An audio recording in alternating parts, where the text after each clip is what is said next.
I'm sharing this knowing full well that a lot of people are going to hate me for what I've done, and honestly, I don't blame them. Even reading back my own words makes my stomach turn. What I did isn't something that can be excused. It was cruel. Tragic. Needless. Still, I'm telling this story in the hope that maybe, just maybe, someone out there reads it and stops themselves before they destroy the person who loves them. If even one person reconsiders cheating because of what I share here, then maybe putting this out into the world won't be completely worthless. I'm 28. And I was married to the kindest, most genuine man I've ever known. Let's call him William. 8 months ago, he confronted me with undeniable proof that I had betrayed him, both emotionally and physically. A few days after that, he took his own life. Just typing that sentence feels like a blade to the chest. Strangers have hated me for less, and when they hear what happened, they say they wish I wasn't breathing. The awful truth is, I agree with them. I've tried to end my own life twice since. But for some reason, I'm still here. I've convinced myself that maybe part of this punishment is having to live with it, to feel every day what I did to someone who never deserved it. William and I grew up together. I can't even remember a time when I didn't know him. We went to the same Sunday school, the same public school, our families were friends long before we even existed. He was always the one who made me laugh. While other kids could be cruel, William was never anything but gentle. I remember thinking he was cute in 6th grade. By high school, I had a full-blown crush, and to my amazement, he felt the same. We were each other's first in everything, first love, first kiss, first everything. Through college, we stayed inseparable. Best friends and soulmates rolled into one. After graduation, we both found stable jobs near home and decided to get married. Life with him was beautiful. We traveled together, made each other laugh constantly, and the intimacy, it was real. Deep. Even when things like my period meant we couldn't be physically close, we still found ways to be affectionate, hours of talking, cuddling, connecting. I threw all of that away for something meaningless. We had names picked out for our future kids. We had dreams, plans, and a level of trust one never thought I'd violate. William was my first, and I was his. God, part of me wishes I could say it was some drunken, stupid one-night stand. But no. I went and got emotionally entangled with a man who wasn't even half of what William was. I didn't see the danger signs. I never once considered that a so-called harmless friendship with another guy could spiral into something more. Looking back now, I want to scream at myself. We had a good marriage. Strong. Loving. But I was weak. I thought I was a strong woman. I really did. But no one ever told me that even the strongest relationships can fall apart if you're not careful. Nothing is bulletproof. Nothing is immune. There's not a single day that goes by where I don't wish someone had just stopped me. Even something as drastic as, I don't know, a car accident, a coma. Anything that would have kept me from doing what I did. The worst part? I had so many chances to walk away, before anything physical even happened. And even after that moment, I still had choices. I didn't have to lie. I didn't have to keep going. But I did. When William found out, it led to a heated fight. He stormed out. I never saw him again. I tried everything, calling, texting, emailing, just to say how sorry I was. I wanted him to know I hated what I'd done. But nothing got through. The texts stayed unread. The emails unanswered. His voicemail was probably full. Everyone told me to give him space. 2 nights later, at 3:17 a.m., I woke to a loud knock on the door. At first, I thought maybe it was someone drunk, come to yell at me, or worse. Then came another knock, harder this time. I threw on a hoodie and went to the door. And there they were, 2 police officers. Even before they spoke, I knew. Deep down, I already knew. They told me they'd found William's body. That it was an apparent suicide. And just like that, my world shattered. I dropped to my knees screaming, clawing at my own skin and hair while the officers tried to calm me down. When the EMT showed up, I was sitting on the front steps, rocking back and forth, repeating, "I'm sorry," over and over. I never made it to William's funeral. Even if his family had allowed mine to attend, I was kept sedated for days.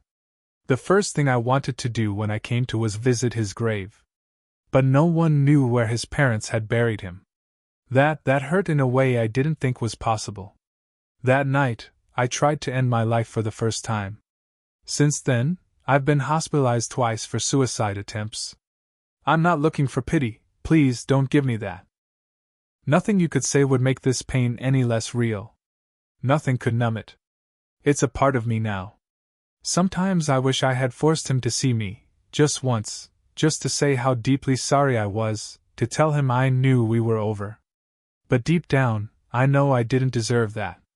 I have to live with the possibility that seeing me might have pushed him over the edge even faster. People have told me, without hesitation, that I caused William's death. I can't argue with them. We were so incredibly happy, right up until that day. There wasn't a note, but no one who knew us doubted that I broke something inside him. And I live with that.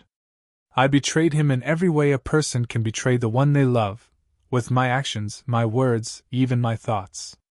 And I didn't just betray him. I destroyed us both. Regret doesn't kill you. If it did, I would have died the moment he found out. When the pandemic hit, William and I quarantined together. I taught at an elite private school. Our salaries were guaranteed during the lockdown, and William worked from home, making real progress on one of his biggest projects. Despite all the fear and uncertainty in the world, those weeks brought us closer. We laughed at how other couples were struggling to handle so much time together, because we couldn't get enough of each other. We joked, cooked, binge-watched shows. It was beautiful. Our only real argument during that whole stretch? It was about laundry. Whether we should bother changing the sheets again. That was it. That was the worst fight we had during quarantine. And yet, somehow, I still cheated on that man. And because of that, he's gone. And I hate myself more than I can ever explain. The worst part is knowing I had it all. I had a man who loved me fiercely. And I gave it up, for what? It started with Paul, the lacrosse coach. Harmless enough. It all began during Zoom staff meetings. No spark. No attraction. He didn't flirt, and I definitely wasn't looking. At our first face-to-face meeting, there was absolutely nothing there. Zero tension. I remember he mentioned he was engaged. I told him I was happily married. That was that. The school had implemented a rotating schedule. Half the staff and students were on site one week, then online the next. It was supposed to help reduce isolation and keep social distancing manageable. One afternoon, during lunch, I got an email from Paul. He wanted help editing some wedding toasts and jokes for his upcoming reception. I did a lot of editing work, so I didn't think twice. And since it was about his wedding, I didn't feel like it was worth mentioning to William. It seemed innocent. The email included toasts for his parents and his fiancée's parents. I tightened up the language and added a few emotional lines, little things to make the crowd tear up. He also had some jokes aimed at his best man, his brother, that were a little too crude for a wedding. I let him know. He laughed it off, saying I didn't get there. Family humor. That exchange led to a few months of back-and-forth emails. Still, nothing inappropriate ever happened. No flirting. No weird tension. If anything, we debated politics and taxes like we were on a college debate team. The kinds of topics that would turn anyone off. Sometimes he called me uptight. I took it as banter. There was no heat. No danger. Everything happened during work hours. At home, William and I had a landline in case of emergencies, and once we were through the door, our cell phones went off. Paul didn't even have my number until one day. I shot him a funny reply late in the day. He asked for my number so he could fire back a witty comeback. I didn't think twice. A lot of coworkers had my number anyway. And honestly, at that point, I still truly believed Paul wasn't interested in me. He was head over heels for his fiancée, or so I thought. But then, about a month before his wedding, Paul found out his fiancée had been cheating on him for over a year with her high school boyfriend. He was shattered. And that's when everything began to unravel. I became the one Paul leaned on, the person he vented to. And somewhere along the way, I don't even know exactly when, our conversations crossed a line. I started to feel genuinely sorry for him. I hated what his fiancée had done, and at the time, I didn't see anything wrong with offering him some comfort. After a particularly rough night, Paul looked completely worn out at work. It was clear he'd been crying. I gave him a hug, a friendly one, or at least that's what I told myself. Then he asked if we could talk after school. I had a few hours before William was due home, so I said yes. Looking back, I realized what really pulled me into those conversations wasn't anything romantic. It was the fact that Paul thought differently. William and I had been together so long, we talked through just about every topic under the sun.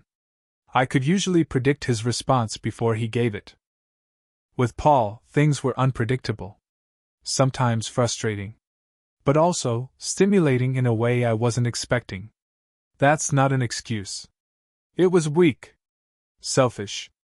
And it's what led me down the road to infidelity. Everything with William had been perfect. We spent every free moment together. I'd mentioned Paul to him once, just as a coworker, and since nothing was happening, I didn't elaborate. William didn't press me about it, and I didn't give him a reason to. Then William had to go out of town for 3 weeks. We FaceTimed every day, and I missed him deeply. But with so much unexpected free time, I started texting Paul more, just to fill the quiet, or so I told myself. Before I knew it, those occasional messages became daily conversations. Then dinners. Then drinks. The turning point came in the most unexpected way. I sprained my ankle at school, and the nurse was out that week. I figured Paul might have something in his coach's kit, a wrap, maybe some numbing spray. When I asked for help, he sat me down and started tending to my ankle. And then, I noticed it. He was turned on. It caught me off guard until I realized he could see slightly up my skirt from where he was sitting. And instead of being mortified, something in me sparked. I shifted a little, just enough to see if he'd react more. He did. He called me out on it, half joking, and I laughed. Told him maybe he should work out his frustrations with his non-existent girlfriend. Then he kissed me. I pulled away at first. Then he kissed me again, and that time, I didn't stop him. We made out for a few minutes before reality crashed down on me. I panicked, bolted back to my own classroom, and just sat there, stunned by what had happened. I hadn't planned on it. I'm still not sure Paul did either. I didn't know whether to call William right then or wait until he got home. That night, Paul apologized. Said it was a mistake. That I shouldn't let it blow up my marriage. He suggested we stay friends. And with William out of town, buried in work stress, I convinced myself not to tell him, at least not until he got home. But his trip kept getting extended. A week turned into 2. And I didn't know who else to talk to. I couldn't tell my friends, they adored William. I couldn't tell my family. I should have gone to a stranger, a forum, something like this, but instead, I kept talking to the one person I absolutely shouldn't have, Paul. One Friday after work, we grabbed dinner at a new spot. Sat at the bar, had a few drinks, and I ended up telling him I wasn't sure how to tell William. Paul asked how I thought my husband would react. I half-joked that William might want to call in sick the next day. Paul laughed and said, "Do you think he'd come after me?" I told him no. But I knew it would be the end of our conversations for good. Paul looked down, then said he wasn't sure he would have gotten through his breakup if I hadn't been there. I told him I didn't regret being someone he could lean on. But as the realization set in, that we couldn't talk anymore, something shifted between us. We were both a little drunk. We ended up at his apartment. And we did more than kiss. The guilt hit me immediately after. It should have hit me sooner. But the moment it was over, I knew my marriage was dead. William and I had always agreed, society gives too many chances to people who don't deserve them. We both believed cheaters might deserve forgiveness, but never from the person they betrayed. When William finally returned from Tulsa, I was on my period. There was no intimacy between us, and thank God. I couldn't have lived with myself if I'd put him at risk that way. Still, I wanted to be with him one last time. To feel that closeness. But I couldn't. I started writing a letter, a full confession, and planned to give it to him after telling him face to face. But I never got that chance. To this day, I still don't know how William found out. Maybe he had access to my messages with Paul all along. Maybe he was reading every word. I didn't get to ask. I didn't get to explain. He found out before I could tell him, and that crushed me more than anything. When he confronted me, he already had a stack of printed texts. Everything between Paul and me. I didn't deny any of it. I couldn't. But the honesty came way too late. That Monday evening, he packed a small bag, walked out, and never looked back. By Wednesday night, he drove to a shopping center, parked his car, and ended his life. I destroyed our relationship.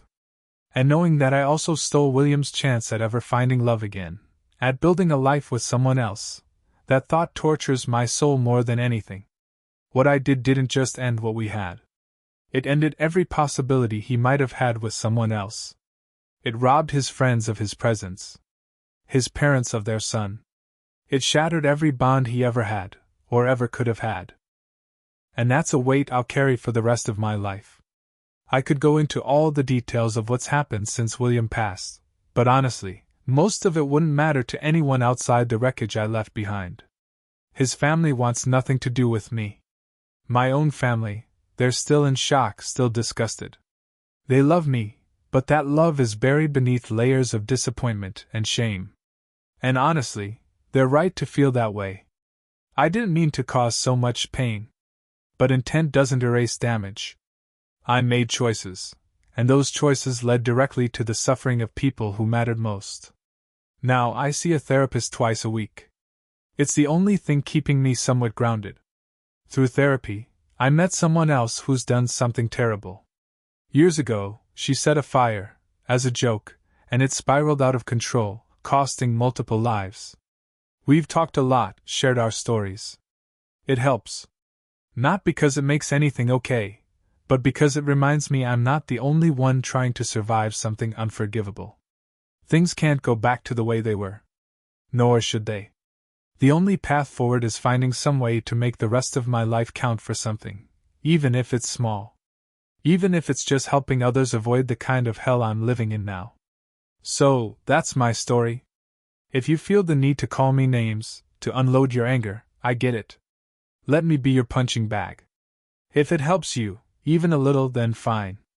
I can take it. And for those of you who've been cheated on, if you've felt the soul-crushing confusion and heartbreak, I hope something in my story offers you clarity. If you were left wondering what you did wrong, let me be clear, it wasn't you. The cheater was broken. Not you. To anyone out there cheating, or even thinking about it, hear me. You have the power to destroy not just your relationship, but the person you love, and parts of yourself you'll never get back. You may think you're in control. That you'll fix it before it goes too far. But that's the biggest lie of all. I'm not here to preach. I've lost the right to judge anyone but myself. But if I could stop just one person from losing their William, or from becoming what I became, maybe something good can still come of this. Most of all, if you're lucky enough to be in a beautiful, strong relationship, don't take it for granted. Don't test its strength just to feel something new. Love isn't indestructible. Under the wrong circumstances, even the best of us can falter.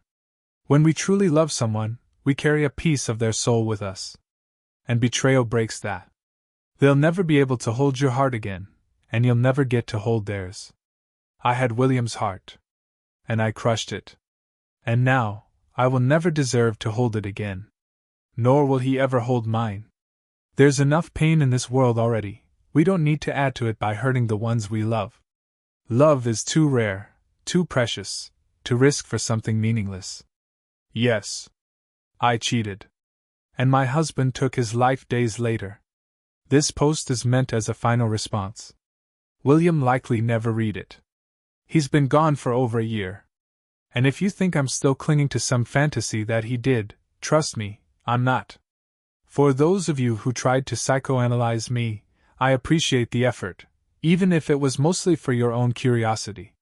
Not a single therapist has been able to tell me why I let this happen.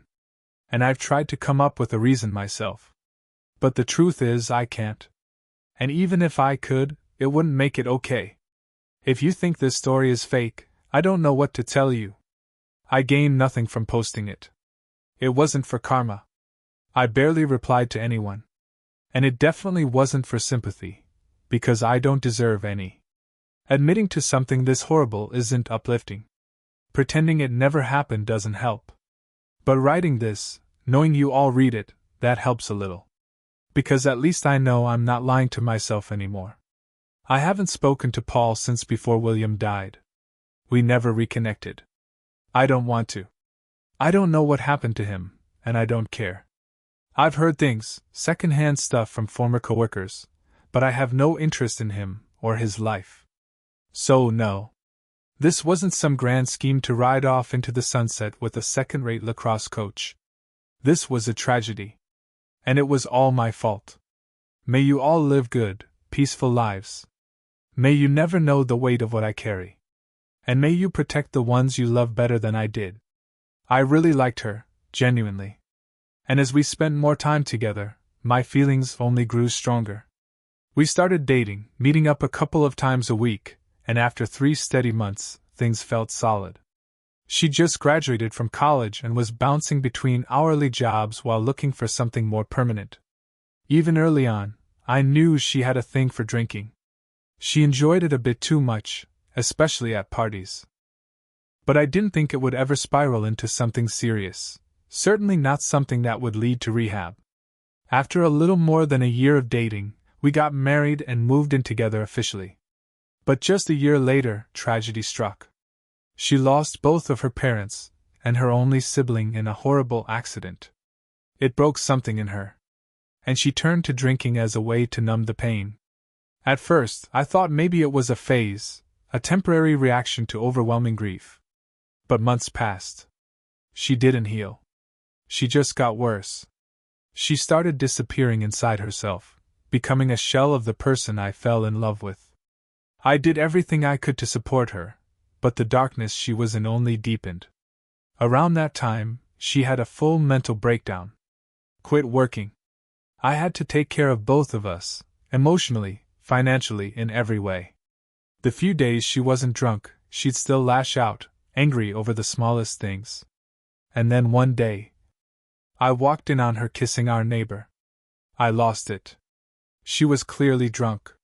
He, on the other hand, was completely sober. I made sure he stayed away from her, and I let his wife know what had happened. But I didn't confront my wife right then. I told myself she wasn't in her right mind. I was wrong. Just a few days later, I caught her talking to the same guy again. As soon as she saw me, she walked away like nothing happened. Her drinking worsened.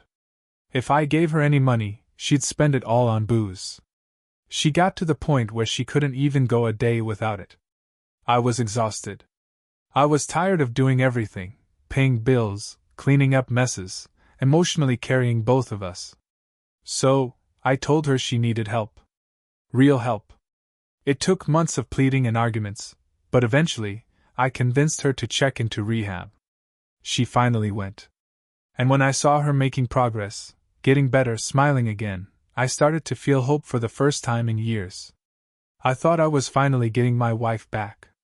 But that peace didn't last.